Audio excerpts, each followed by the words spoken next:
जय हिंद दोस्तों। देखिए आज की हमारी टॉपिक है, इस टॉपिक का नाम है सर्कुलेटरी सिस्टम। इस सर्कुलेटरी सिस्टम में हम कई सारी इंपॉर्टेंट चीज़ों को जानने वाले हैं और ये आपके लिए बहुत इंपॉर्टेंट है क्योंकि ना आप फाइनल पेपर देने वाले हो बोर्ड का या फिर आप कॉम्पिटिटिव एग्जाम देने वाले हो। ये आपके लिए बहुत ज़रूरी है या फिर आप नीट की तैयारी करते हो तो आपके लिए जानना बहुत ज़रूरी है। Now come to the point. देखिए the point is circulatory system. Circulatory system पे हम डिस्कस करते हैं और जानते हैं कि ये क्या चीज़ होता है। ओके, देखिए सर्कुलेटरी सिस्टम का मतलब होता है कि किसी काम को करने के लिए, है ना, सर्कुलेट करने के लिए जो भी ऑर्गन उसमें हमारा हेल्प करते हैं उन सभी ऑर्गन्स को मिला करके बनता है circulatory system. Okay, no problem. Okay, तो यहाँ पर लिखा हुआ कि देखिए circulatory system is organ system. मतलब बॉडी के अंदर जितने भी चीजें सर्कुलेट किया जा रहा है, जितने भी चीजों को पहुंचाया जा रहा है, उन सभी चीजों में जितने भी ऑर्गन हमारा हेल्प करते हैं या फिर हमें सपोर्ट करते हैं, हम उसे सर्कुलेटरी सिस्टम कहते हैं। ओके, तो भाई अब सर्कुलेटरी सिस्टम में होता क्या चीज है? अगर एक लाइन में बताऊं, देखिए सर्कुलेटरी सिस्टम मतलब द ट्रांसपोर्ट हमारे बॉडी के अंदर, है कि नहीं, जितने भी चीजों को पहुंचा रहे हो आप, जैसे ब्लड, जैसे oxygen, nutrition, hormone and waste, जो भी हमारे बॉडी का वेस्ट होता है वो हमारे मतलब ब्लड से लेकर के हमारी किडनी तक पहुंचाया जाता है, वहां से रिमूव किया जाता है। तो इन सभी चीजों को जो ट्रांसपोर्ट किया जाता है इसे हम क्या बोलते हैं? सर्कुलेटरी सिस्टम कहते हैं। ओके, अब यहां से आगे समझते हैं the main parts of circulatory system. Circulatory system के जो मेन पार्ट्स होते हैं वो कौन कौन होते हैं? तो जनरली पहला होता है हार्ट। भाई हार्ट क्या करता है? ब्लड को पंप करता है। अब पंप करके पूरे बॉडी में, है ना, नसों के द्वारा हमारे पूरे बॉडी में उसको पहुंचाने का काम करता है। तो भाई हार्ट जो ब्लड को पंप करता है वो किस स्पीड से करता है? देख सकते हो आप, 120 और 180। ऐसा क्यों लिखते हो? जब भी आप किसी क्लिनिक पे जाते हो तब वहां पे आप देखते हो कि वहां पर ना बीपी मापा जाता है। तो बीपी नापा जाता है, तो अगर आपकी बीपी 120 अपॉन में 80 आ रहा है तो मतलब आपका बीपी क्या है? नॉर्मल है। दो चार पॉइंट इधर उधर हो सकता है, कोई प्रॉब्लम नहीं है। लेकिन इससे ज्यादा ऊपर या फिर इससे ज्यादा नीचे आ गया तब आपको डॉक्टर बोलता है कि आपका बीपी हाई या फिर लो है। तो ये क्या करता है? हमारा हार्ट जो क्या करता है? ब्लड को पंप करता है। तो ब्लड जब पंप करता है तो 120 की स्पीड से, और उधर से लेकर के जब वापस आता है हमारे सेल की तरफ से लेकर के जब वापस आता है ब्लड वेसल के द्वारा, तो उसे हम 100 मतलब वो 80 की स्पीड में आता है, ठीक है, और जाता है तो 120 की स्पीड से। ठीक है, तो ये जनरली हार्ट क्या करता है? ब्लड को पंप करने का काम होता है और कोई काम नहीं होता हार्ट का। तुम बोलते हो ना दिल टूट गया, यहाँ पर दिल नहीं टूटेगा, यहाँ पर ब्लड का सिर्फ इतना काम होता है कि वो पंप करेगा। दिल टूट गया तो जिंदा नहीं रहोगे, मर जाओगे। चलो अब समझते हैं ब्लड। भाई ब्लड का काम क्या होता है? क्योंकि ब्लड भी क्या करता है? ये भी सर्कुलेशन करने का काम करता है, पूरे बॉडी में सामान पहुंचाने का काम करता है। तो क्या क्या चीजें करता है? तो भाई carries oxygen, nutrients, waste, hormone etcetera, और भी चीज CO2, ये भी क्या करता है? हमारा ब्लड जो होता है लेकर के जाता है ऑक्सीजन और सेल को ला करके दे देता है पूरे बॉडी के सेल में हर, क्योंकि हमें जानते हैं ब्लड क्या होता है? एक कनेक्टेड टिश्यू होता है जो पूरे बॉडी को कनेक्ट करने का काम करता है। तो ब्लड जो कहता है जितने भी रिक्वायरमेंट हो, जितने भी इसेंशियल चीज होता है, वो सभी चीज को ब्लड के हमारे बॉडी के हर सेल तक पहुंचाने का काम करता है।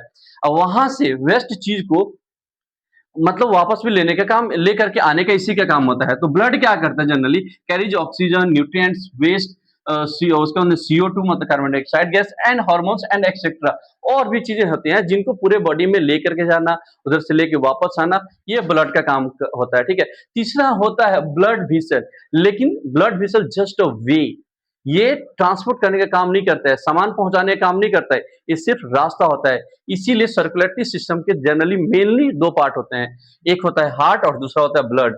हार्ट क्या करता है? ब्लड को पंप करता है। अब ब्लड क्या करता है? ब्लड अपने साथ ऑक्सीजन रखता है, ये सारी चीजों को लेकर के और ब्लड के हमारे बॉडी के हर एक सेल तक पहुंचाने का काम ब्लड करता है।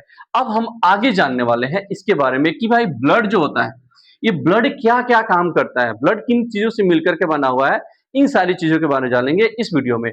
और इसके नेक्स्ट वीडियो में जो बात करेंगे हम हार्ट के बारे में, बात करेंगे हाउ डज वर्क हार्ट, कि हार्ट कैसे काम करता है उसके बारे में हम अच्छे से समझेंगे। तो चलिए हम समझ लेते हैं भाई कि ब्लड क्या होता है, ब्लड का इंपॉर्टेंस क्या होता है, blood how does work blood, blood कैसे काम करता है। तो इन चीजों के बारे में हम यहाँ पे समझने वाले हैं। Firstly I would like to tell you कि भाई ब्लड क्या होता है। तो blood is a fluid and it is known as connective tissue.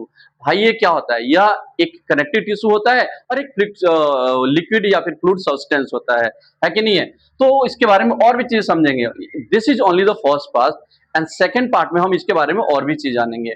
तो चलिए समझते हैं। तो भाई ये क्या होता है? भाई ये कनेक्टिव टिश्यू होता है, कोई प्रॉब्लम नहीं है। भाई क्यों होता है कनेक्टिविटी, क्यों होता है? क्योंकि हमारे बॉडी के हर एक सेल तक ये कनेक्टेड होता है।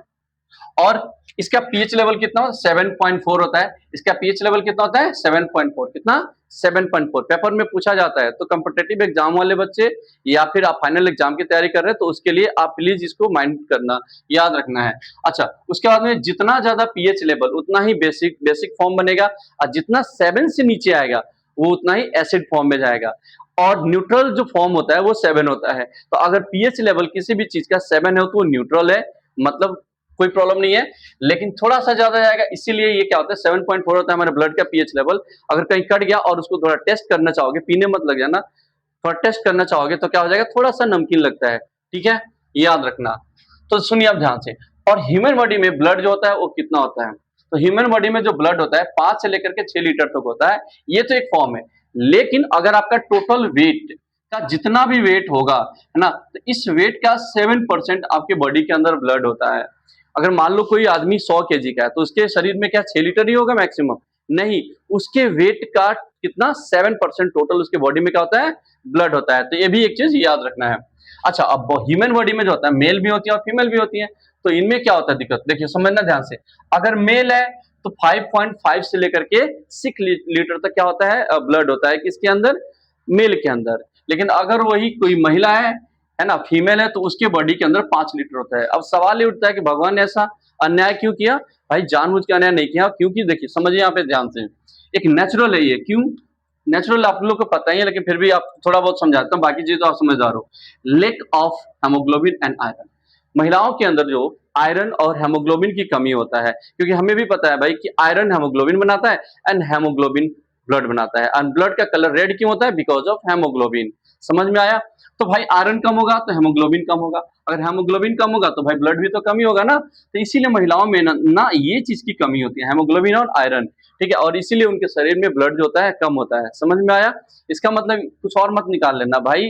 ठीक है, चलिए अब आयरन, अब यहाँ पे थोड़ा सा ये भी बात बता दिया था ऑलरेडी, लेकिन इसको समझो ध्यान से।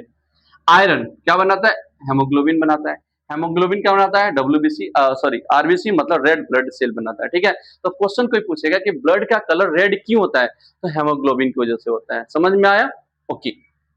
अब फॉर्मेशन ऑफ ब्लड, अब ब्लड का फॉर्मेशन कैसे होता है हम इसको भी जान लेते हैं जरा, कि भाई ब्लड कहां पर बनता है। तो देखिए, अगर अगर एम्बैरो, इसको बोलते हैं एम्बैरो, अगर कोई बेबी जन्म नहीं लिया है, अब मम्मी के पेट में ही है अभी, है ना, छोटा सा एकदम सा, मतलब 3 महीना 2 महीना उससे पहले का, तो उसको एम्बैरो के नाम से जानते हैं। या बिफोर बिफोर बर्थ, है ना, जन्म से पहले का जो बच्चा होता है उसमें उसके शरीर में भी तो ब्लड बनता होगा ना, तो कहां पर बनता है वो, तो वो बनता है लीवर में। कहां पर बनता है वो? लीवर में बनता है। ठीक है, या उससे पहले शुरुआती में कहां पर बनता है? फर्स्ट वीक से लेकर के 3 या 7 वीक तक बच्चे के शरीर में कहां पे बनता है। तो हालांकि ये आपको याद करने की जरूरत है, लेकिन मैं आपको बता देता हूं। देखिए, अगर आंसर क्वेश्चन में पूछा जाए तो सीधा लिवर लगा देना बिना सोचे समझे। अगर मान लो इससे भी ज्यादा अगर आपको नॉलेज के लिए बता, ध्यान रखें, तो कहां पर बनता है? याल्क याल्क शेक में। कहां पर बनता है? याल्क शेक में। बेबी जब फर्स्ट वीक से स्टार्ट हो जाता है बनना, तो मतलब 3 से 4 वीक्स के बाद में, तब उसके शरीर के याल्क किस चीज में, याल्क शेक में और ब्लड बनना शुरू हो जाता है, ब्लड का फॉर्मेशन बनता है। अगर बेबी जैसे 3 से 4 महीने का हो जाता है तब उसके लीवर में बनने लग जाता है। तो पेपर में जब आएगा तो अगर मान लो ऑप्शन में है तो ठीक है, नहीं तो आप लीवर लगा सकते हो। ठीक है, कोई प्रॉब्लम नहीं है। मेनली लीवर ही परफेक्ट आंसर है, आपको याद रखना है। उसके बाद में एडल्ट, एडल्ट जो होते हैं जिनके शरीर में हड्डियां बनने लग गया, तो उनके शरीर में कहां पर बनता है ब्लड, तो ब्लड बनता है बोन मैरो में। कहां पर बनता है? Bone marrow. और बोन मैरो में कौन से बोन मैरो, तो उसको बोलते हैं रेड रेड बोन मैरो। समझ में आ गया? Red bone marrow, red bone marrow में। ठीक है, अगर मान लो ये ऑप्शन में नहीं है तो आप बोन मैरो लगा सकते हो, गलत नहीं है। बोन बोन मैरो आप जानते हो क्या होता है? जैसे अगर आप चिकन या फिर मटन खाते हो तो देखते हो थोड़ा सा से तोड़ो, अच्छे से तोड़ के उसके बीच में जो जगह होता है ना, वही होता है बोन मैरो। ठीक है, वहीं पर ब्लड का फॉर्मेशन होता है। That's clear? ठीक है, अब यहां तक अगर हो गया तो हम आगे की ओर बढ़ते हैं। देखो, आप लोग से एक मेरा रिक्वेस्ट है, it's my humble request to you, please don't skip a second. हर एक लाइन बहुत इंपॉर्टेंट है आपके लिए, तो आपको इसको स्किप नहीं करना है, ध्यान रखना है। चलिए समझते हैं अब आगे। ब्लड का जो स्टडी किया जाता है वो कौन सी डिपार्टमेंट में आता है? क्वेश्चन पूछता है कि ब्लड की स्टडी किस चीजों से रिलेट कर रहा है इसमें? तो भाई देखिए दो चीज है, एक होता है सेरोलॉजी या फिर इसी को हेमेटोलॉजी भी कह सकते हैं, कोई दिक्कत नहीं है। ब्लड की जो स्टडी की जाती है वो किसमें, सेरोलॉजी या फिर हेमेटोलॉजी में की जाती है।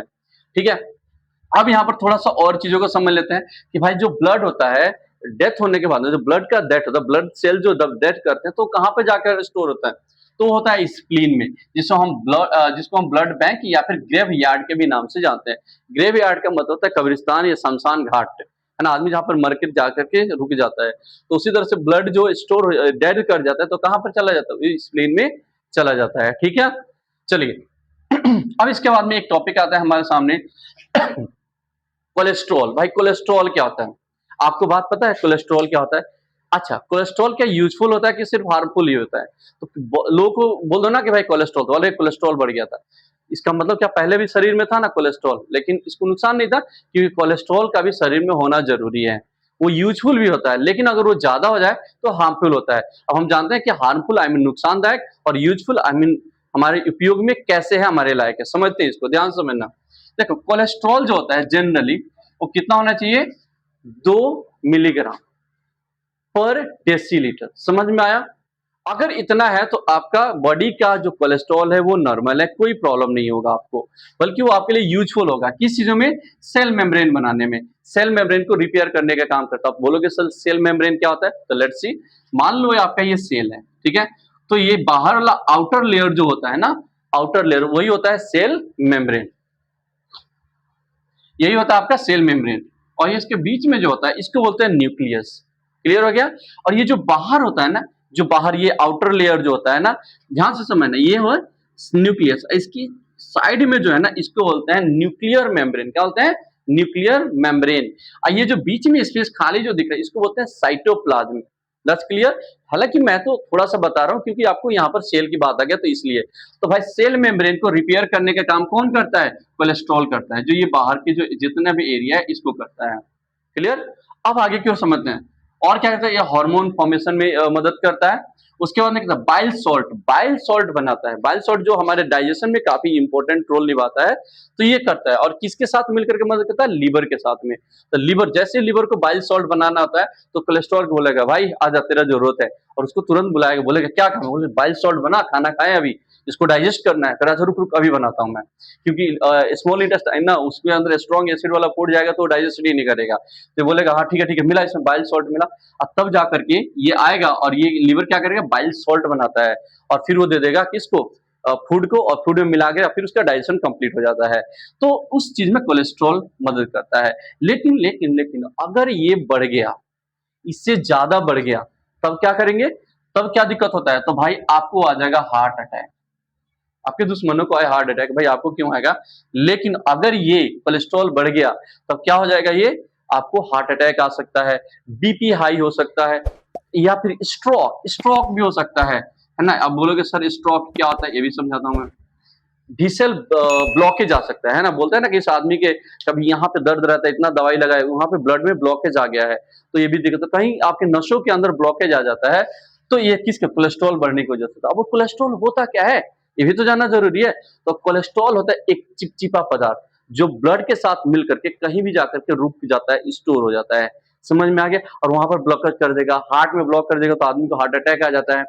तो अब ये कोलेस्ट्रॉल बढ़ता कैसे है ये भी तो जानना है। नेचुरली तो ठीक है, बढ़ता है तो भाई अगर आप बाहर से समोसे, ब्रेड पकौड़े, पिज्जा, बर्गर, घी, ये सारी चीजें अगर आप खाते हो तो आपको ये छोड़ देना चाहिए। अगर ज्यादा खाते हो तो कम कर दें। सॉफ्ट ड्रिंक जैसे पेप्सी है ना, लिम्का, इतना जो नौटंकी करके लोग खाते हैं पीते हैं, वो सबको बंद करना होगा। Junk food, after overall junk food को आपको अवॉइड करना है कि नहीं है? टाइम टू टाइम खाना खाना है, उसके मन में फ्रूट्स वगैरह को ज्यादा आपको कंज्यूम करना है। तो भाई आपकी बॉडी का जो कोलेस्ट्रॉल होगा वो लेवल सही रहेगा, आपका बॉडी फैट भी नहीं बढ़ेगा, आपका वेट भी नहीं बढ़ेगा, और आप एक हेल्दी पर्सन रहेंगे। भाई हेल्दी रहना आप लोगों के लिए बहुत जरूरी है, तो इसलिए कोलेस्ट्रॉल को तो बढ़ने बिल्कुल ही मत देना, क्योंकि अगर ये चीज हो गया ना तो फिर कहानी खत्म है, फिर इलाज करने का मौका भी नहीं मिलता है, तुरंत गाड़ी खुल जाता है। ठीक है, अब समझते हैं आगे की ओर, कोई दिक्कत तो नहीं? ओके, अब समझते हैं हम कि भाई जो ऑलरेडी बता दिया था मैंने कि भाई देखो हेमोग्लोबिन क्या करता है, आरबीसी सेल का निर्माण करता है, मतलब फॉर्मेशन करता है, जिसको बोलते हैं रेड ब्लड सेल, मतलब रेड ब्लड सेल का फॉर्मेशन करता है। हेमोग्लोबिन जो होता है महिलाओं में कितना, सॉरी मेल में कितना होता है, 14 ग्राम डेसीलीटर, समझ में आया। अब फीमेल में क्या होता है, 13 ग्राम, देख रहे हैं यहाँ पर भी कम है। और जब हेमोग्लोबिन ही कम है तो 5 ब्लड कौन बनाएगा, है ना, हेमोग्लोबिन ही तो बनाएगा ना। तो जब यही कम है तो ब्लड तो कम होना ही है। तो दैट्स व्हाई जो महिलाएं जो होती है उनके शरीर में ब्लड की कमी होती है, ठीक है। अब समझते हैं आगे कि भाई एक चीज और है, कई बार क्वेश्चन में पेपर में पूछा जाता है आपसे कि ब्लड सर्कुलेशन जो था इसकी जांच किसने किया था, डिस्कवरी किस आदमी ने किया था, तो उसको किया था विलियम हार्वे ने किया था। किसने किया था, विलियम हार्वे ने किया था। कब किया था उन्होंने, 1628 में किया था। कब किया था, 1628 में किया था। और ये ना बैठे हुए थे चुपचाप, फिर इनके दिमाग में चला कि आखिर ऐसा क्या चीज है ना, जो पूरे बॉडी को लाइव रखता है। मान लो आपका हाथ है, यहाँ पे बांध दो तो यहाँ से ब्लड सर्कुलेशन बंद हो जाएगा, तो यहाँ के सारे सेल वगैरह मर जाएंगे, टिश्यू मर जाएंगे, फिर ये धीरे धीरे ऑर्गन खत्म हो जाएगा, यहाँ से खत्म, आगे तक चलेगा लेकिन उसके आगे बंद हो जाएगा। तो भाई ऐसा क्यों हुआ, आखिर कौन, तो ये विलियम हार्म ना बैठे हुए थे चुपचाप। अब फिर इन्होंने शुरू किया, भाई कुछ तो है ऐसा। तो अब भाई तुरंत आदमी पर तो एक्सपेरिमेंट आप कर नहीं सकते, या खुद पे करोगे तो तुम ही मर जाओगे, तो फिर बचेगा कौन। तो उन्होंने एनिमल पे एक्सपेरिमेंट किया और फिर उन्होंने बताया कि बॉडी के अंदर ना ब्लड सर्कुलेट करता है, जो ऑक्सीजन, न्यूट्रिएंट, सभी चीज को कैरी आउट करता है। समझ में आ गया। तो चलिए ये रहा। अब हम जानते हैं कि भाई ब्लड का जो काम होता है, फंक्शन ऑफ ब्लड, कि भाई ब्लड का काम होता है वो क्या होता है, इस चीज को समझ लेते हैं। चलिए देखिए, समझते हैं ध्यान से। तो ब्लड एक्चुअली करता क्या है, समझते हैं ध्यान से। देखो अगर मान लो आपको ये हाथ है ना, अगर मैं इसको ऐसे रब करूं, है ना, तो यहाँ पे क्या हो रहा है, इसमें एक फ्रिक्शन क्रिएट हो रहा है। अब फ्रिक्शन जब क्रिएट हो रहा है तो आप देखोगे कि आप जब रगड़ोगे तो ये हीट हो जाएगा, लेकिन जब आपने रोक दिया तो ये ठंडा पड़ गया। इट मीन्स हमारे बॉडी के अंदर ब्लड पूरे बॉडी में आ रहा है, जा रहा है, आ रहा है, जा रहा है ना। तो वो क्या करता है, हमारे बॉडी जो नॉर्मल बॉडी टेम्परेचर है उसको मेंटेन करने का काम कौन करता है, यही ब्लड करता है। तो देखो नेचर कितना अच्छा है, ठंडी के दिनों में ब्लड अंदर गर्म और बाहर से हमारा बॉडी तो ठंडा होता है। अगर मान लो अंदर भी ठंडा बाहर में ठंडा तो हम निपट जाएंगे।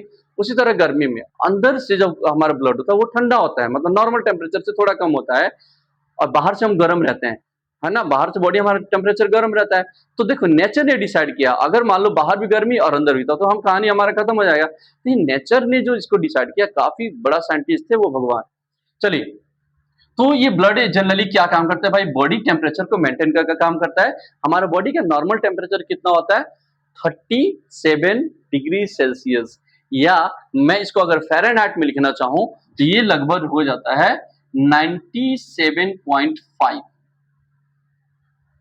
ठीक है, 97.5 फ़ारेनहाइट, ठीक है, फ़ारेनहाइट में। लेकिन ध्यान समझना, अगर डिग्री में है तो 37 और फ़ारेनहाइट में तो 97.5 में होता है, ठीक है। लेकिन आपको इससे कोई लेना देना नहीं, छोड़ो ना इसको, है ना। नॉर्मल बॉडी टेम्परेचर कितना होता है, सेल्सियस। अब देखो सेल्सियस का मतलब, ज्यादा टेम्परेचर अगर हीट मापना होता है तो सेल्सियस का यूज करते हैं, कम मापना होता है तो फ़ारेनहाइट का मापते हैं। जैसे देखोगे आप थर्मामीटर में, उसमें फ़ारेनहाइट लिखा रहता है, ठीक है।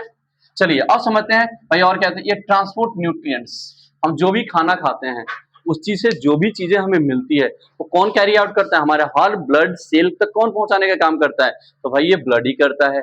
क्या और क्या करता है, ये कैरीज क्या करता है, हार्मोन पहुंचाने का काम करता है, कौन, ब्लड करता है। और क्या करता है, transport waste to the kidney and lungs to the skin.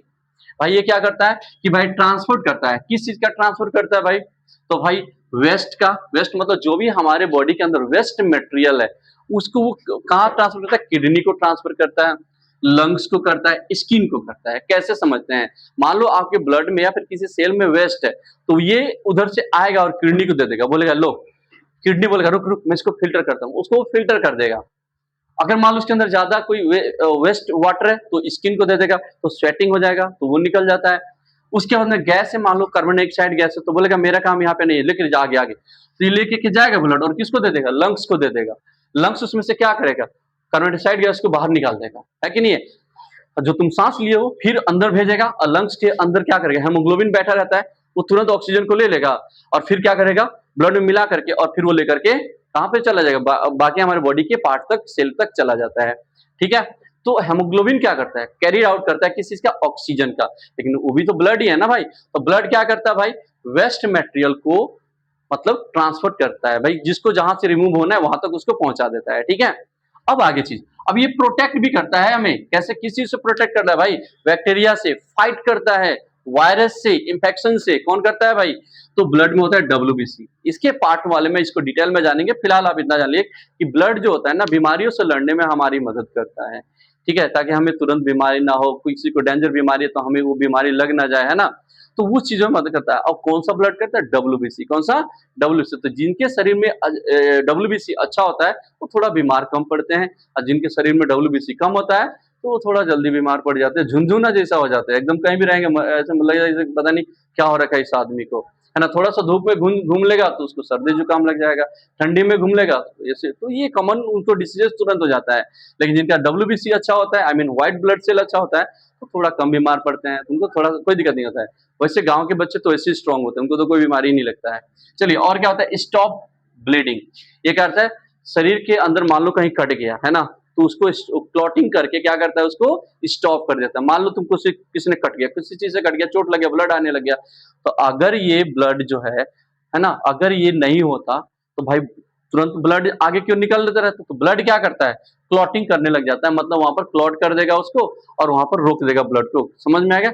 अब ब्लड के अंदर वो कौन है जो क्लॉटिंग करने का काम करता है, वो भी हम आगे चीजों में जानेंगे, ठीक है। अभी यहाँ पर सिर्फ जानेंगे कि भाई ब्लड का काम क्या होता है। तो भाई ब्लड जो करता है, स्टॉप ब्लीडिंग कर देता है बाय क्लॉटिंग, खुद को क्लॉट कर देता है, बीमारियों से बचाता है, उसके बाद में वेस्ट को ट्रांसपोर्ट करता है, कैरिड आउट ऑक्सीजन करता है या कार्बन डाइऑक्साइड करता है, हार्मोन करता है।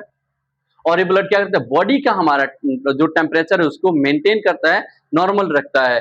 उसके बाद में क्या करता है कि भाई ये पीएच लेवल को हमारे बॉडी का मेंटेन करता है, मतलब हमारे ब्लड के अंदर जो पीएच लेवल जो होता है 7.4, उसको भी मेंटेन करने का काम कौन करता है, ये ब्लड ही करता है, मतलब ये खुद ही कर लेता है, ठीक है। और इस पार्ट में हमने ब्लड के बारे में जाना, इसका काम क्या होता है, क्या क्या होता है ओवरऑल। अब इसके बारे में जानेंगे कि ब्लड के कंपोनेंट्स कौन कौन से होते हैं, like platelets, plasma, WBC, RBC, है ना। तो इनके डीपली बारे में हम जानेंगे कि भाई क्या क्या ये कैसे कैसे काम करते हैं, ओके। एंड उसके बाद में हम जानेंगे हार्ट के बारे में कि भाई हाउ हार्ट कैसे काम करता है। तो आज की वीडियो बस इतना ही, तब तक मिलते हैं हम नेक्स्ट वीडियो में। जय हिंद।